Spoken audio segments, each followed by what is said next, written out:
Hi, hello everyone. This is Mr. M from Algebra Lessons.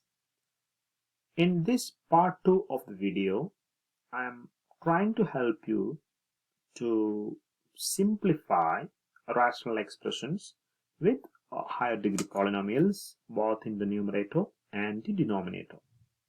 See here, I wrote an example that is x square minus 5x plus 6 over x square plus 2x minus 50. So we can try to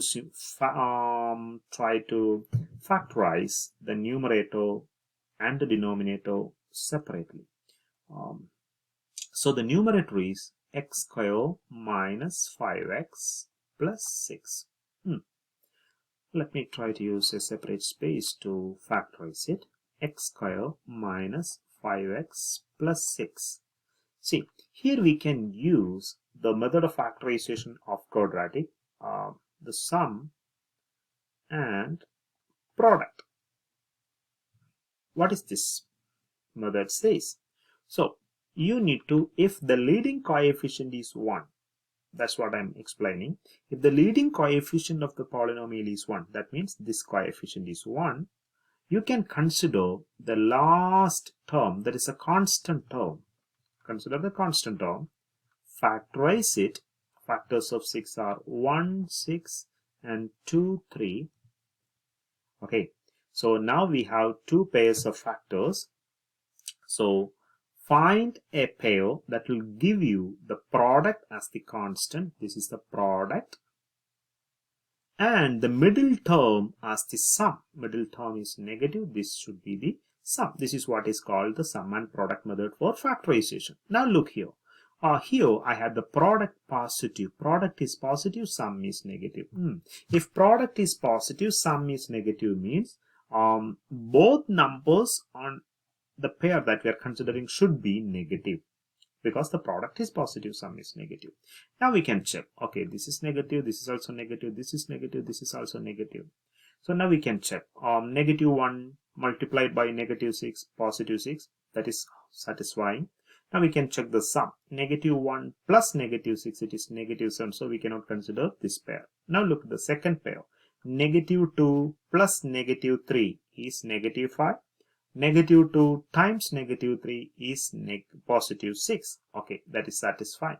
So the numerator can be factorized as x is the variable that we used. So x minus 1, that is the, x minus 2, that is the first number in this pair, multiplied with x minus 3.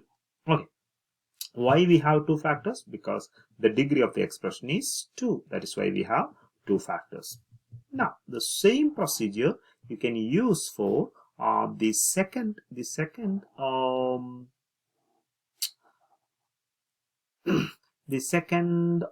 polynomial. Okay, the second polynomial. Okay,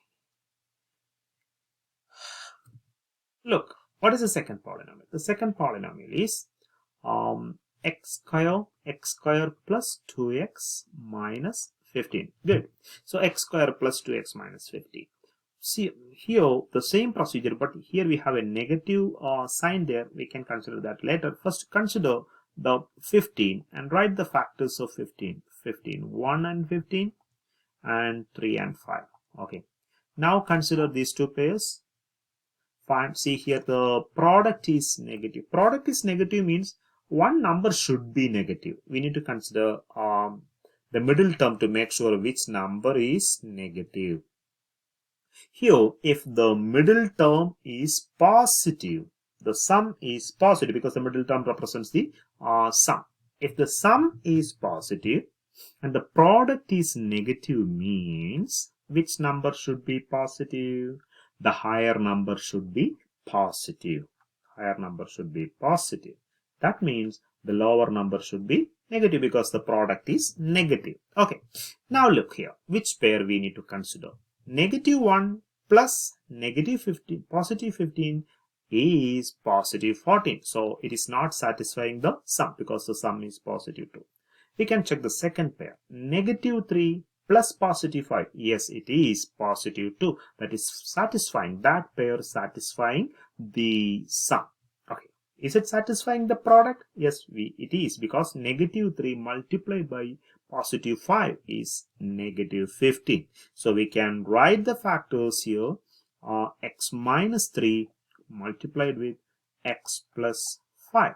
Yes, it is. Now look here. Here, for as part of the simplification process, you can cancel the common terms. So both in the numerator and denominator, x minus 3 and x minus 3 is going to cancel.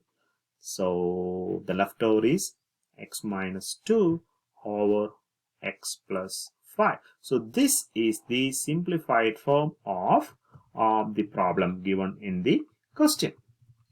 Okay, so we can check another type of a problem how we can simplify. Let me write a problem. It is x square minus 5x plus 4 over x square minus 4x. Okay, in this problem exactly the numerator can be factorized like what I did for the first problem, but some students may have a question. Interesting, we don't have the last term. How can we simplify it, or how can we factorize it? This is the most common question students are asking in sessions. So that's the reason why I'm explaining this problem. Okay, how we can simplify the numerator? The numerator is x square minus 5x plus 4.